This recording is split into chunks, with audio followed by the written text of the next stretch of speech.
Bonjour à tous, j'espère que vous allez excellemment bien. Aujourd'hui on se retrouve pour parler cyclisme, pour faire le débrief de la 16e étape du Tour de France 2024. On va revenir un petit peu sur tout ce qui s'est passé sur cette étape. Vous allez voir, ça va aller très vite.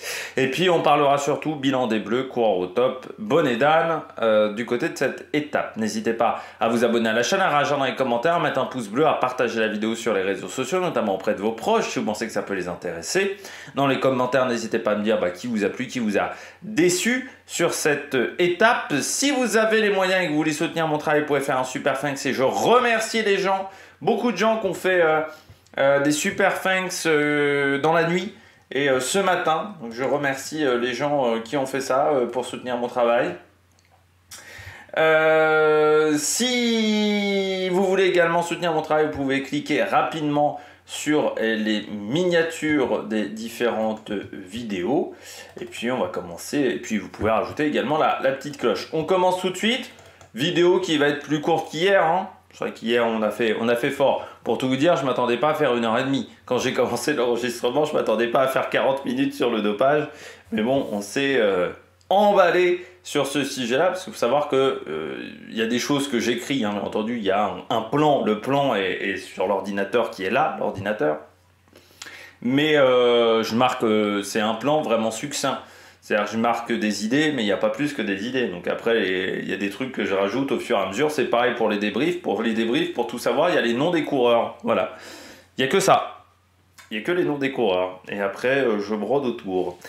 Enfin, je brode, j'analyse surtout. Parce que broder, c'est un peu péjoratif. J'ai pas eu trop de commentaires horribles. Bon, il y a quand même un mec qui a dit que j'avais balayé le sujet. Je crois que quand on fait 40 minutes sur le dopage, 45 je crois presque sur le dopage, enfin non, ça doit être 35 minutes, 40 minutes sur le dopage, dire que j'ai balayé le sujet, c'est un petit peu fort de café quand même. J'ai juste dit que, voilà, grosso modo à la fin, je n'en sais rien. Voilà, c'est la traduction que j'ai faite. J'ai été beaucoup moins... Il semblerait que chez Eurosport, ils étaient costauds, on va dire, dans la manière dont ils ont parlé du dopage. J'ai pas vu la séquence, hein, mais il semblerait que ça a été rapporté par des gens sur Twitter que c'était pas très finaux. Après, c'est vrai que je trouve que souvent, quand on parle dopage, sur Eurosport, ils ont tendance à dire que ça n'existe pas. Alors que moi, je vous le dis, hein, je dis juste que je n'attaque pas sans preuve, mais je dis pas que ça n'existe pas. Je dis, il y a certainement peut-être des protocoles médicaux qui sont à la limite du dopage. Les cétones déjà, voilà. Moi, je dis juste deux choses. Premièrement, je suis pas assez calé sur le sujet. Voilà, hein, tout simplement. Hein. J'ai pas fait des études de médecine pour être suffisamment calé sur le sujet. J'ai pas fait des études de physiologie du sport poussées pour reconnaître le sujet. Et deuxièmement, que j'en sais rien parce que je suis pas dans les paddocks non plus et je parle pas à des directeurs sportifs, à ce genre de choses, parce que je n'ai pas les contacts et que j'aime bien mon indépendance aussi. Donc voilà, je dis juste que je ne sais pas. Alors que beaucoup de gens disent « je sais » alors qu'ils n'en savent pas grand-chose. C'est un petit peu ça le problème aujourd'hui, je trouve, sur la lutte antidopage, parce que le problème, c'est qu'en balançant des faux chiffres et des faux trucs, je trouve que ça fait plus de mal à la lutte antidopage qu'autre chose. Je pense qu'il faut se baser sur des faits concrets, sur des données concrètes. Soit vous avez les données, soit vous n'avez pas les données.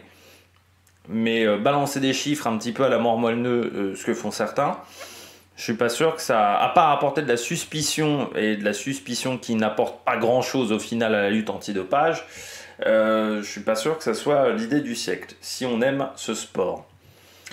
C'était le coup de gueule du jour, voilà. C'était la suite du coup de gueule d'hier.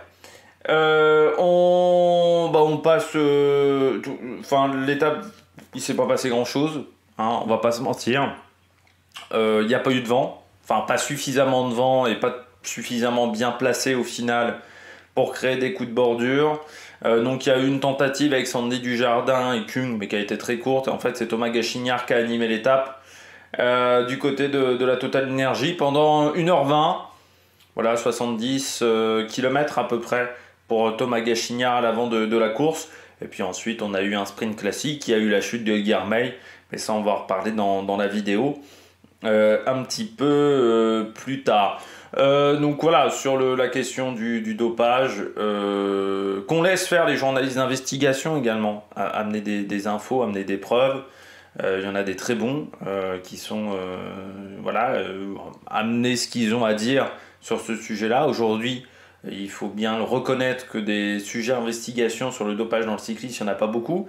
Il y a beaucoup de sujets de type « Ah, les coureurs ont ce ressenti-là », « Ah, ce manager-là considère que », « Ah, cet ancien coureur cycliste considère que », mais de sujets où il y a de l'information, où il y a de la recherche d'informations, où il y a une investigation pendant 2, 3 ou 4 mois, on nous dit « Ah bah tiens, ils font ça, ils font ça, ils font ça », il y en a quand même assez peu. Il faut aussi, et je le regrette, qu'il n'y ait peut-être pas suffisamment de sujets là-dessus, mais bon, le journalisme d'investigation, il faut savoir que ça rapporte pas beaucoup dans les journaux, donc c'est un petit peu une espèce en voie de disparition dans les rédactions. Bon, le grand résumé, vous l'avez vu, je l'ai fait rapidement, succinctement. On passe tout de suite au sondage. Vous avez posé 2 questions aujourd'hui. La première question, c'était pour l'étape 16, que va-t-il se passer? La passe de 4 pour Girmay, c'était 19%. L'égalisation pour Philipsen, 43%, donc c'est ce qui s'est passé. La deuxième pour Cavendish au Groenewegen, 2%, ou un vainqueur inédit sur cette édition, 36%. Et bien donc, c'est Philipsen qui a égalisé. Puis, deuxième question, pour l'étape 16, ça sera plutôt un grand spectacle avec plein de bordures, 14%. La grande sieste, 86%, c'était la grande sieste. Hein, on était un petit peu sur le même combat au niveau des paupières que sur l'étape de Saint-Amand-Moron. Note de l'étape, j'ai mis 5 sur 20 parce qu'il y a Guéchignard. Mais en gros, on n'a pas beaucoup plus de spectacles. Ça veut dire pour Guéchignard, et j'ai envie de dire que la chute de Girmay qui relance un peu le match du côté du maillot vert, je me suis même un petit peu emballé dans mon short et mon TikTok parce que j'avais pas le classement sous les yeux à ce moment-là. Parce qu'en fait, il y a quand même 30 points d'écart. Donc il va falloir quand même que Philipsen ait envie d'aller chercher ce maillot vert pour aller récupérer des points. Donc ça sur 20. Après, encore une fois, pour moi, je me répète, mais bon, très clairement, ASO à un moment... Parce que ASO, je pense que bon, ces étapes-là de plat, tu sais, ils réfléchissent pas à comment créer du spectacle. Sauf qu'à un moment, les diffuseurs vont dire on a une étape où il ne se passe rien, où je pense que sur ces étapes-là, je n'ai pas regardé les audiences de l'étape de Saint-Amand-Moron, de cette étape-là, mais peut-être qu'il y a aussi beaucoup moins de téléspectateurs que sur les étapes de montagne. Ça nous bloque, là aujourd'hui, 4h, 4h30 d'antenne pour un direct où il ne se passe absolument rien. Je pense que France Télévisions et que même les autres diffuseurs, à un moment, vont dire faites quelque chose pour les étapes de plat parce que là, il y a un moment, on n'en peut plus, quoi. Mais remettez un petit peu du spectacle, mettez de l'intensité, un classement, je sais pas, annexe, parce que là, nous, on ne peut pas avoir 5 étapes ou 6 étapes sur le Tour de France avec un spectacle qui est niveau 0. Donc, ça serait bien que ASO se le mette en tête. Bon, on regarde tout de suite le bilan des Bleus. Bilan des Bleus, je commence avec le baroudeur du jour, Thomas Guéchignard. Ce que je dis assez souvent, c'est qu'à la fin d'un Tour de France, à la fin d'un grand tour, il y a des coureurs, on ne sait même pas qu'ils étaient là. C'est clair. Il y a des coureurs, ils sont au départ de l'épreuve, ils sont transparents, parce que ils jouaient tout pour une 17e place, une 18e place du classement général, parce qu'on les a pas vus dans les échappées. Alors certains, c'est pour une bonne cause, parce qu'ils faisaient porteur d'eau. Ils ramenaient les bidons pendant toute la journée. Donc je peux vous dire que ramener les bidons dans un peloton qui roule à 47 ou 48 de moyenne, c'est très fatigant. Surtout quand il fait 35 degrés. Donc quand vous faites des allers-retours à la voiture, c'est fatigant. Mais il y a des coureurs qui ne sont pourtant pas dans cette situation-là et qu'on ne verra pas du Tour de France. Qu'auront fait pourtant 3500 km, enfin 3002 ou 3003, je ne sais plus combien il fait le Tour de France cette année, mais qu'on n'aura pas vu. Thomas Guéchignard, il a saisi l'opportunité. Est-ce que ça lui a coûté cher? Non. Est-ce que ça lui a coûté beaucoup d'énergie? Un peu. Mais bon, de toute façon, il y a des coureurs qui savent très bien que sur les étapes d'après, ils ne pourront pas partir en échappée, ils ne sont pas suffisamment bons en montagne. Et si c'est pour être dans une échappée de 35 coureurs et de faire partie des 2 premiers qui se font lâcher, autant dire qu'il faut mieux aller dans une échappée sur le plat, on se souviendra plus de toi que dans une étape de montagne. Donc Gachignard, là il a saisi son opportunité, c'est un coureur en plus qui avait fait un beau mois de juin, hein. Mai-juin il avait été pas mal, Gachignard, troisième des championnats de France notamment, mais il avait fait une bonne année, Thomas Gachignard je trouve, hein, chez les professionnels. Voilà, il a saisi son opportunité. C'est cette nouvelle génération qu'on voit chez Total Energy. Voilà, il y avait l'opportunité d'aller partir en échappée, voilà, il s'est fait plaisir. Donc voilà, il reste 1h20 à l'avant de la course, 1h20, 1h30 à l'avant de la course. Voilà, il a perdu un peu d'énergie, mais de toute manière, c'est un coureur qu'on reverra peut-être pas. Peut-être jeudi, mais c'est peut-être sa seule opportunité, c'est jeudi. Qui s'est dit, au moins là, j'aurais fait mon échappée sur le Tour de France. On pourra dire, j'ai fait un Tour de France et j'ai fait une échappée également. En sachant qu'en plus, bon, Turgis, on sait que sur les sprints massifs, c'est quand même compliqué, que Dujardin n'a pas la capacité de les faire. Bon, au moins, on a vu Thomas Gachignard. Donc ça, c'est une bonne chose du côté de la Total Energy. C'est dommage qu'on n'ait pas vu chez Groupama, pourquoi pas un Clément Russo, pourquoi pas Valentin Madouas aussi, qui n'a pas l'air d'être encore au top de sa condition physique. C'est dommage que chez Decathlon, on n'ait pas vu un Paul Lapera. C'est dommage qu'il participe pourtant pas au sprint pour Sam Bennett. C'est dommage qu'on n'ait pas vu des Uno X, parce que tous ne font pas le travail pour le sprint. Bon, voilà, c'est dommage que, par exemple, un Arkea, Champoussin, on ne l'a pas vu depuis le début de la course. Ça aurait pu être une opportunité au moins de se montrer. Donc voilà. Après, encore une fois, je peux comprendre aussi dans les équipes, la Gachignard aujourd'hui, il part pendant 1h20, bon, mais il ne gagne pas grand-chose au final. Le gain au final de Gachignard est limité sur cette étape. Donc tant qu'il n'y aura pas de carotte, au bout d'un moment, les mecs vont pas faire non plus du spectacle gratuitement juste pour les beaux yeux d'ASO. Il faut aussi se le mettre dans la tête. Sam Bennett, c'est son meilleur sprint. Parce qu'il n'a pas fait confiance à Oliver Nezen. C'est-à-dire que Nezen n'a pas fait le travail dans le dernier kilomètre. Voilà, Sam Bennett, il a pris la route Christophe. Bon, Christophe fait pas un mauvais sprint. Il est un peu gêné par son poisson pilote, Christophe, qui était voir Eschkiol. La relation entre les deux a rarement été bonne au niveau des sprints. Et puis après, Sam Bennett, voilà, il n'a pas grand-chose à se reprocher. Il manque un peu de puissance face aux meilleurs. Et le fait est qu'il part en plus avec un petit temps de retard. Bon, quatrième place, c'était son résultat. Ça conclut quand même bien cette période du Tour de France qui a été difficile pour lui, qui n'est pas exceptionnelle pour la Décathlon, parce qu'en fait, à part Félix Gall, tu t'aperçois que pour le moment, c'est compliqué. Mais au moins, Sam Bennett pourra dire, bon, voilà, j'ai un top 5 sur ce Tour de France. Maintenant, il va repartir, peut-être un petit peu de repos pour Sam Bennett, repartir au travail. Il y a encore des opportunités, peut-être au mois d'août, notamment sur des classiques de Coupe de France. Je pense au Grand Prix de Denain, au Grand Prix de Fourmies, pardon, pour Sam Bennett. Tour de Vendée aussi en fin de saison. Ça peut être des objectifs pour Sam Bennett, ce type d'épreuve. Et ça peut ramener quand même des points UCI à sa formation aussi. De plus-moins correct, bon, Coquard 7ème, c'est même un peu en dessous de correct.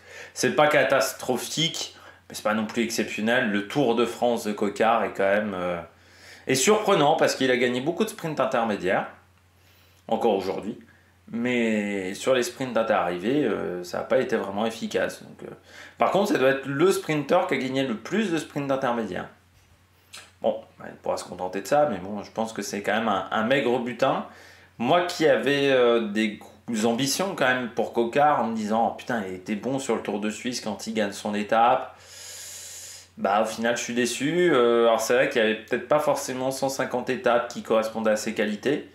Mais je pense qu'il est quand même bien passé à côté sur la plupart des étapes où on n'avait pas le bon timing chez Cofidis, où c'était un petit peu la catastrophe. Je pense que vraiment cette année Coquard il lui a manqué un Walscheid, un coureur de ce profil là. L'année dernière Walscheid ça lui a apporté énormément dans les sprints. Là il lui a manqué Walscheid, donc à Cofidis de trouver un coureur de ce type là. Peut-être qu'il aurait fallu emmener un Milan Fretin à Agnolowski ou à Agniolkowski, on ne sait toujours pas comment on doit le prononcer, le nom du Polonais, qui a prolongé, les deux ont prolongé. Peut-être qu'il aurait fallu emmener un profil de ce type-là pour aider Coquard dans le final des étapes. Il a manqué peut-être un coureur pour le plat, en sachant qu'en plus, quand tu vois ce qu'a fait Herrada par exemple, tu te dis qu'on aurait peut-être pu remplacer Herrada, pas un coureur, pour aider Brian Coquard dans les sprints. Ça n'aurait peut-être pas fait de mal pour le coq. Flop démarre. En fait, il n'y a qu'un seul sprint qu'il a pu faire démarre, c'est le sprint où il se fait déclasser. Quasiment. Il n'a jamais été bien emmené. C'est le seul sprint où il est bien emmené. Hein. Le seul sprint où il est bien emmené, il est déclassé, mais il est dans le paquet, dans le bon paquet. Démarre, il lui faut un poisson pilote. Là, pourtant, je suis quand même surpris parce que quand j'avais vu le recrutement cet hiver, reprenez ma vidéo de présentation d'Arkea en début de saison. Vous savez que je suis confiant quand même à ce moment-là. Pour Arnaud Démarre, je suis très confiant. J'ai du mal à comprendre quand même ce qui merde depuis le début de saison. J'ai beaucoup de mal à comprendre.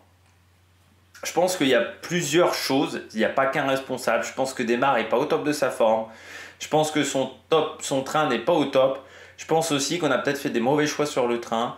Mozzato, c'est un sprinter numéro 1. Pour moi, c'est pas un poisson pilote.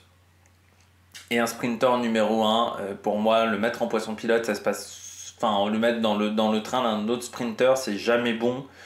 Est-ce que Maclay est la meilleure idée de poisson pilote? Voilà. Il y a eu aussi Albanese qui s'est blessé. Est-ce qu'ils n'avaient pas plutôt prévu Albanese pour aider Arnaud Démarre? Mais peut-être qu'il a manqué aussi un Florian Sénéchal dans ce travail-là. Mais c'est vrai que c'est très frustrant parce que vu tout l'argent déployé autour d'Arnaud Démarre, ne pas réussir à faire mieux, je crois, qu'un top 6 ou un top 7 sur ce Tour de France, c'est quand même extrêmement décevant. Et là à 4 bornes de l'arrivée, tu sais déjà que ça ne va pas le faire. Ils sont que 2 devant Démarre. Il y en a un qui se crame en le replaçant avant le rond-point qui permettait de rentrer à 2,5 km. Et puis ensuite, à 2, il disparaît complètement, Démarre. Donc il fallait plus de main-d'œuvre. Il y a encore eu un mauvais timing de la part de l'équipe Arkea, mais encore une fois, Démarre dimanche, il finit dernier. Donc c'est-à-dire qu'il s'est mis une minace dans la dernière difficulté. Donc forcément, je pense que de toute manière, il n'y avait pas les jambes exceptionnelles pour aller chercher un grand résultat aujourd'hui. Allez, on regarde tout de suite les coureurs au top. Attaque de Marlou. Les coureurs au top. Philipsen, qui égalise face à Guermeil. Puis là, l'avantage, c'est que je sais ce soir qu'il n'y a pas grand monde qui va crier au loup, potentiellement en se disant « Ah, il a gagné avec une grosse match sur ses adversaires, tiens, c'est parce qu'il est dopé ». Parce que je rappelle toujours que pour beaucoup de gens, c'est ça que je trouve, ça me fait rire jaune, beaucoup de gens ne pensent que le dopage, ça ne touche que les grimpeurs, que les sprinteurs ne peuvent pas être dopés. Ça me sidère, ça me trouve le cul, parce que c'est vrai que déjà, il y a eu des sprinteurs qui ont été dopés dans l'histoire, Abdou Japarov, Cipollini, notamment, et Abdou Japarov, il avait été contrôlé positif dans les années 90, là aussi c'était une belle perf, avant l'affaire Festina, et puis il y en a d'autres qui ont été sprinteurs et qui ont été convaincus de dopage. Donc ça m'a toujours fait marrer. Que dans la tête des gens, le dopage, c'est que le mec qui gagne le Tour de France. C'est pas le mec qui gagne le maillot vert. Parce que là, Philipsen, il gagne quand même une belle marge. Pour un effort de 10 secondes, mais quand même, une belle marge sur les autres. Physiquement. Donc ça me fait marrer toujours que les gens aient des doutes pour les grimpeurs, mais jamais pour les sprinteurs. Mais je l'avais déjà dit dans d'autres vidéos. Donc vous savez mon avis là-dessus. Pour moi, le dopage, ça peut toucher n'importe quel type de coureur. Pas seulement les bons. Ça peut toucher également le mec qui est dernier du Tour de France. Ça peut toucher Cavendish, ça peut toucher Philipsen, ça peut toucher les sprinters, ça peut toucher les mecs qui sont juste les équipiers, voilà, ça peut toucher tout le monde. Bon, on arrête de parler dopage, après je vais encore faire 1h20 de vidéo. Philipsen, hyper bien emmené par Van Der Poel. Ça c'est clair et net qu'il lance son sprint, Van Der Poel, le timing est bon. Et parce que le timing est bon du côté d'Alpecin, parce que là on a vraiment vu l'équipe qui est experte dans ce domaine-là, qui remonte vers 2 km 500, 2 km 700 de l'arrivée, dans cette tranche-là, parce qu'ils savent qu'il y a un gros virage à environ 2 km de l'arrivée et qu'il faut être présent dans ce virage-là. Et là, on sent toute la grinta du côté de cette formation. Toute l'expérience, plutôt que la grinta, de Alpecin pour lancer des sprints. Et puis après, ils ont un temps d'avance sur leurs adversaires. Même s'il y a match avec Uno X, ils ont toujours un temps d'avance en fait. Et Van Der Poel, quand il lance, ils sont déjà bien placés. Et encore une fois, c'est comme lors de sa première victoire à Saint-Amand-Montrond, le train a fait 80% du travail pour Philipsen. Donc il arrive à s'imposer. Surpuissant quand même, hein, Philipsen aujourd'hui. Je trouve même son sprint au niveau physique, hein, où j'ai trouvé qu'il était le mieux. Je pense que le pic de forme est arrivé un peu tard pour Philipsen, parce que j'ai l'impression que là, c'est vraiment un sprint. Visuellement, j'ai eu l'impression de retrouver les sprints de l'année dernière, par exemple le sprint de Moulins, où il est impressionnant. Ce qui, jusqu'à maintenant, m'avait manqué du côté de Philipsen, parce que j'avais dit à Saint-Amand-Montrond, il a de la chance que Guilhermet parte loin. Parce que vu comment Guilhermet remonte sur lui sur la fin, s'il part juste dans sa roue, c'est pas lui qui gagne. Là, j'ai trouvé vraiment qu'il y avait une puissance qui se dégageait de Philipsen, qui était vraiment forte. Donc voilà, son train s'est battu. Il faudra voir s'il n'y a pas un coureur qui se prend une amende quand même, hein, dans le train de... Enfin, dans les deux trains, hein, dans le train de la Uno X, dans le train de la Alpecin, parce que ça a vraiment joué des épaules, limite coup de tête. Et ça, je pense que ça a été vu à la vidéo, donc il faudra voir s'il n'y a pas une amende qui traîne de ce côté-là. Deuxième coureur top, Alexander Kristoff. On a beaucoup parlé de Cavendish à Saint-Vulbas, un peu moins de Kristoff qui pourtant fait troisième. Mais on est quand même sur un coureur qui est toujours là, qui arrive quand même toujours à sortir son épingle du jeu sur 1, 2, 3 sprints par an, Kristoff. Enfin de sprints de haut niveau, je parle. Et là il l'a encore fait. Il l'avait fait également à Saint-Vulbas. Voilà, c'est Alexander Kristoff, c'est du lourd, le Norvégien. Là, le problème, c'est qu'il est un peu gêné par Varechkold au moment de lancer son sprint.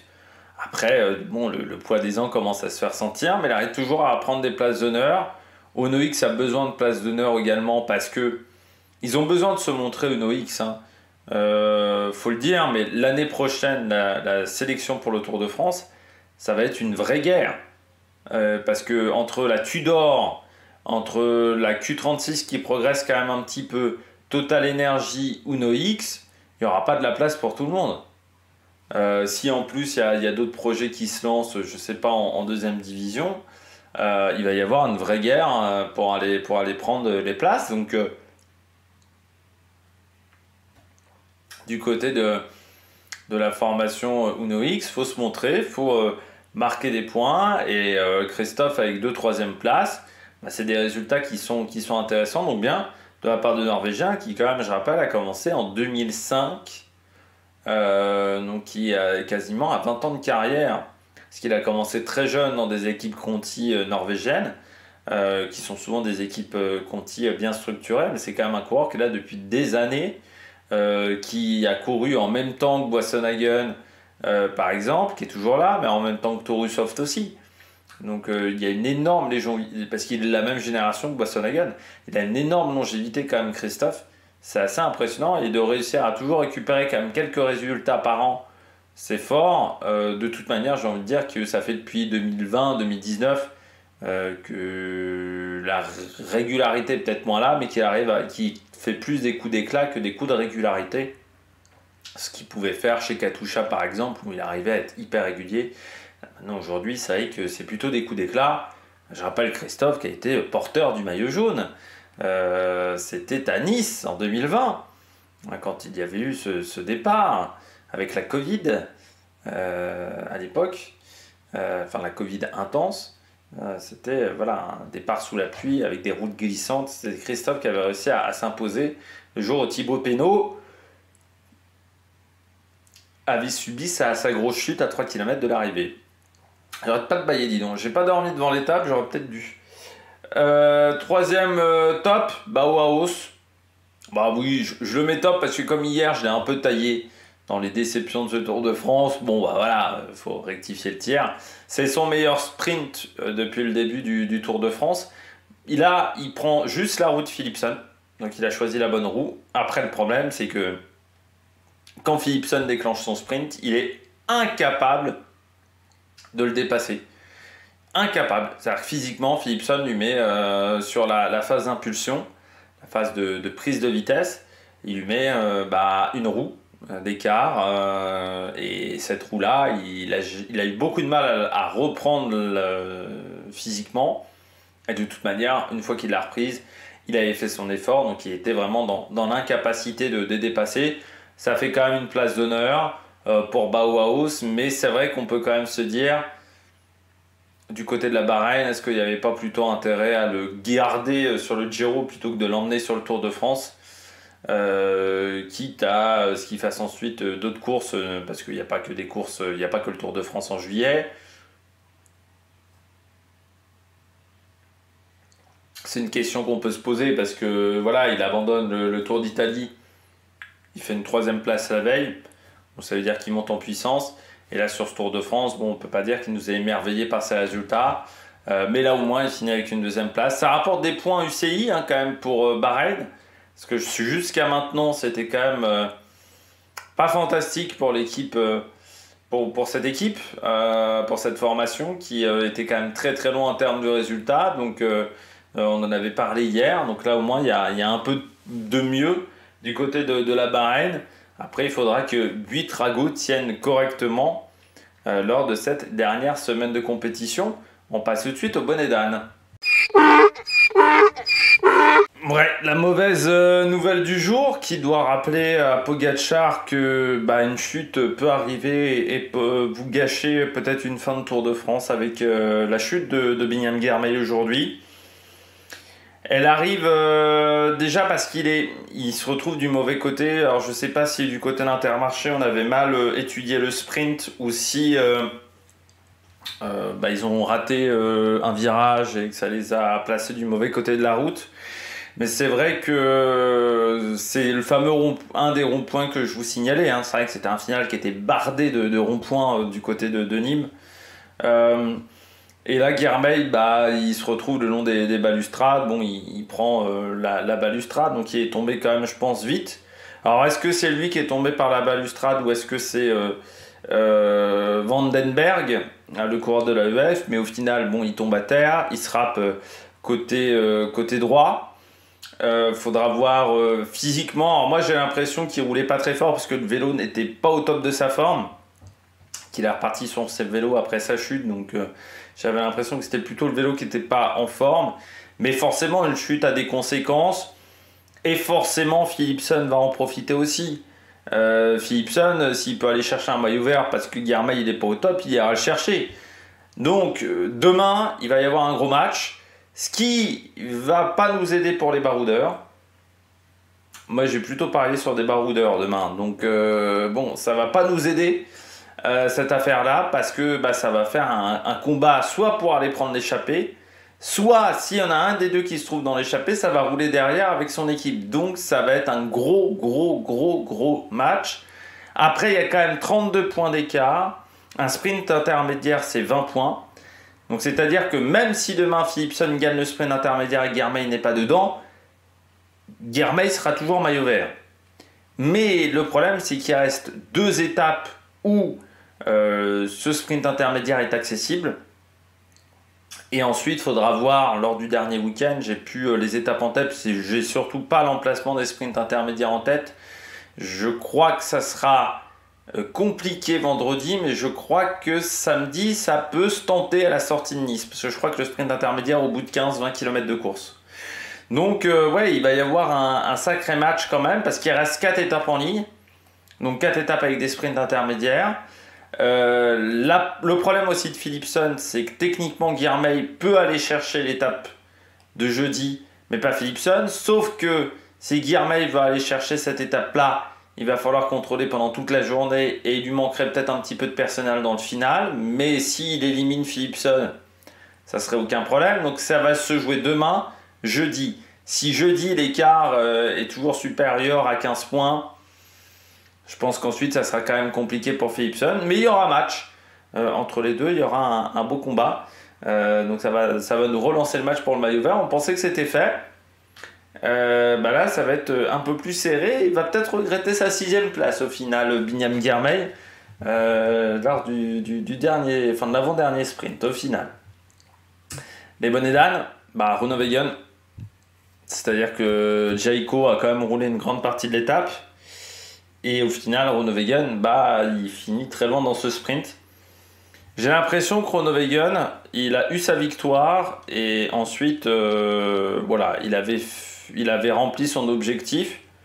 C'est un peu dommageable que son objectif c'était qu'une seule victoire et pas d'essayer d'enchaîner les victoires, mais on a l'impression quand même que depuis qu'il a gagné, il a quand même du mal à rentrer dans les bonnes roues, Groenewegen, depuis sa victoire. Ça c'est un petit peu dommageable de se contenter, on va dire, que de cette victoire-là qui était du côté de Dijon, du côté de Groenewegen, parce que quand tu vois la forme qu'il tenait sur ce sprint-là, on aurait pu se dire qu'il pourrait enchaîner peut-être les podiums, les top 5.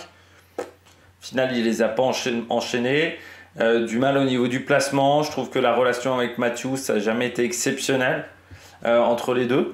Et à la fin, ça fait un Tour de France qui certes a une victoire, mais qui est correct, quoi, mais sans plus du côté de Groenewegen, parce que il manque l'enchaînement des résultats, il manque la régularité. En fait, on a presque plus parlé de Groenewegen pour ses lunettes que pour ses résultats sur ce Tour de France. C'est un petit peu dommageable pour le néerlandais. Moi, vous savez qu'en plus, j'étais plutôt confiant là aussi pour le néerlandais. J'avais dit, ah oui, il vient d'être champion des Pays-Bas face à Loefkoy, quand même pas n'importe quel coureur. Il a fait un bon fin de mois de mai, juin. Derrière, il enchaîne avec le titre de champion des Pays-Bas. Je m'étais dit, il est reparti en confiance. On a peut-être retrouvé du très bon Groenewegen. Il a gagné son étape, mais ensuite derrière, on a l'impression qu'il a eu un petit peu du mal à repartir. Et c'est la même chose pour Cavendish. Là aujourd'hui, il n'y a pas dans le coup encore pour le sprint Cavendish, qui était aussi dans la même situation que Desmarques, qui a fini limite au niveau des délais. Alors il y a quand même des doutes avec Cavendish, parce qu'on a beaucoup parlé de dopage sur cette étape-là. Mais il y a quand même des doutes au niveau de l'aide qu'il aurait pu obtenir de bidon collé dans la montée finale, parce que c'est vrai que sa dernière montée est quand même très rapide à Cavendish. Et que, alors faut se méfier, encore une fois. Mais après, c'est toujours la règle du pas vu, pas pris. Mais Cavendish, on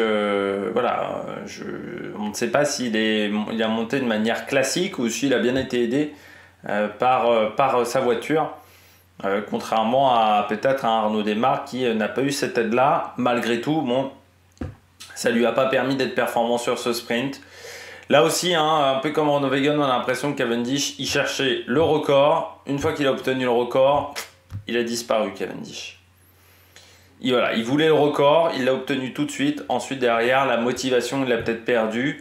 Il s'est dit, putain, il faut que je prenne tous les risques, ça va être compliqué. Maintenant, son objectif, ça va être de finir le tour.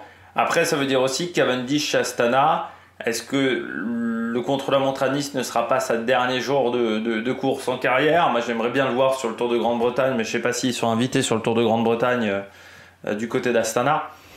Mais tu comprends bien que l'objectif était de battre le record. Une fois qu'il a battu le record, il a un peu plus disparu, Cavendish. Pour tout vous dire, ça m'a fait penser à Anaïs Chevalier. Pourquoi Anaïs Chevalier? Pourquoi je vous parle de biathlon? Anaïs Chevalier aux Jeux Olympiques de Pékin, elle gagne en 2022, elle gagne des médailles d'entrée. Voilà, donc elle a un premier résultat sur le relais, sur la première course, et la première course individuelle qui est l'individuelle, en passant, mais qui était la première course individuelle, qui était donc l'individuel sans deux alleux. eh bien, elle arrive à prendre une médaille. Et ensuite, elle avait dit en interview, parce qu'elle avait planté le relais féminin, Anaïs Chevalier, elle s'était complètement ratée sur le relais féminin, enfin, elle était passée complètement à côté. Elle avait dit, en fait, j'ai jamais réussi à me remobiliser dans la compétition. C'est-à-dire que mon objectif, c'était de gagner une médaille en simple, en individuel, c'était de gagner une médaille voilà, en simple. Et en fait, je ne m'attendais pas à la gagner dès la première course. Et à partir du moment où j'ai gagné dès la première course, j'ai jamais réussi à me remobiliser, à re-rentrer dans la compétition. C'était la force de Martin Fourcade, la force de Björn Dahlem, du côté du biathlon, voilà, la force de ces coureurs la force de Michael Phelps, qui vont réussir à enchaîner les médailles, qui ne vont pas se contenter d'une médaille, qui vont toujours avoir soif de victoire. Et Anaïs Chevalier avait dit, en fait j'ai réussi mon objectif, j'ai jamais réussi à me remobiliser. Pour tout dire, Anaïs Chevalier, elle a pris sa retraite, je crois que c'est 2023, sans avoir vraiment de grands résultats après. Entre 2022 et 2023, les résultats ne sont pas là parce que elle avait fini en fait. Voilà, elle avait fini sa carrière, elle avait réussi son objectif et j'ai l'impression que Cavendish, voilà, sa victoire c'était son objectif, il l'a obtenu on va dire dès le deuxième sprint massif, mais dès le premier où il a pu vraiment avoir un rôle et ensuite ouais, c'était fini quoi. Alors l'avantage c'est que son dernier sprint ça sera quand même à montrer dans les écoles du cyclisme au niveau de la maîtrise dans la manière de changer de roue, la maîtrise du dernier kilomètre de Cavendish sur ce sprint-là, elle est à remontrer dans les écoles de cyclisme, même si c'est très mal filmé par Anthony Forestier. J'ai même du mal à comprendre, pour vous dire, je vais revenir sur Anthony Forestier 10 secondes, parce qu'après j'ai plus rien à dire sur Cavendish. Il y a des gens qui trouvent que c'est mieux filmé cette année que les années précédentes. Alors j'ai vu ça à plusieurs reprises sur Twitter. Alors je sais pas, soit j'ai de la merde dans les yeux, soit j'ai une violence, une vengeance exacerbée sur Anthony Forestier. Mais moi je vois pas vraiment le progrès en fait en termes de qualité de réalisation par rapport à l'année dernière. Moi je trouve que c'est toujours aussi mauvais. C'est toujours aussi mal réalisé, les sprints c'est toujours pas ça. Enfin voilà, je suis assez surpris de ce que pensent certaines personnes. Je suis pas en accord avec ça. N'hésitez pas à me le marquer dans le commentaire si vous trouvez que Anthony Forestier filme mieux que l'année dernière. J'ai pas cette conviction là. Du côté de Cavendish, l'impression que il est déjà passé à autre chose. Il a déjà fini sa carrière en fait. Il est déjà à la retraite du côté du coureur britannique. Bon, on regarde tout de suite les différents classements. Les résultats de cette 16e étape du Tour de France. Victoire de Jasper Philipsen devant Phil Bauhaus. Meilleur résultat pour lui sur tous les précédents sprints. Alexander Kristoff lui égale son meilleur résultat parce qu'à Saint-Vulbas, il avait déjà fait 3e derrière Cavendish. Et Sam Bennett, 4e devant Wout van Aert. Premier français, Brian Cocard. Donc Sam Bennett, il fait également son meilleur résultat sur un sprint devant Vareskjold. 8e, qui a lancé peut-être un peu tard Christophe, ça il faudra revoir en vidéo. Van Poppel également qui fait 10e, premier top 10 je crois pour lui sur ce Tour de France. Du côté des abandons, donc je rappelle, 2 non partants ce matin, Van Gils et Harper malades, covidés pour les deux. Du côté du maillot jaune, Pogacar en tête, toujours les mêmes écarts avec Vingegaard et Remco Evenepoel. Carlos Rodriguez est passé devant Landa, donc Landa a dû perdre du temps dans le final, il faudra voir s'il y a confirmation, mais Carlos Rodriguez reprendrait la 5e place pour une petite seconde. Derek G passerait également Ciccone pour une petite seconde, donc ça il faudra avoir confirmation du côté des différents classements. Buitrago 10e, Félix Vial toujours 11e, puis quelques courants ont gagné des positions avec l'abandon notamment de Van Gils. Du côté du maillot vert, Guermey en tête, mais avec un écart qui s'est réduit face à Philipsen. On est 44, 64, 20, 30, 32 points. Je pensais qu'il y avait moins. Maintenant, on est à 32 points quand même. Si Philipsen décide demain et après-demain de jouer le sprint intermédiaire, il faudra forcément que Guermey soit présent Et on verra si la chute de Girmay aura des conséquences à ce moment-là. Mais voilà, Philipsen va peut-être tenter sur ces étapes-là. Brian Cocard est 3e devant Turgis, 4e Arnaud Delis, 5e dans ce classement qui devrait... le seul qui peut remonter, c'est Pogacar, hein, en fait, parce que même Van Aert, il pourra peut-être gagner 1 ou 2 places, hein, Van Aert, mais Pogacar, mais entendu avec les étapes de montagne, ça peut remonter, comme Vingegaard aussi, qui est 12e et qui pourra peut-être rentrer dans le top 10 pardon, de ce classement. Du côté du classement de la montagne, toujours Pogacar en tête devant Vingegaard, Evenepoel, Abrahamsen, car Thomas Gachinard n'était pas dans ce classement de la montagne, donc il prend un petit point, mais vous voyez, il y a beaucoup de coureurs qui jusqu'à maintenant ont marqué des points dans ce classement. Du côté du maillot blanc, Remco Evenepoel en tête, toujours devant Carlos Rodriguez, 6 minutes 08 d'écart, Buitrago 3, 4 Jorgensen, 5 désormais Van Wilder son équipier, mais vous voyez qui est déjà à 1 heure de retard. Van Wilder, on retrouve Johannessen, Jordan Jegat qui est le premier français de ce classement, devant Romain Grégoire. On parle assez peu de Jordan Jegat, mais son tour est pas mal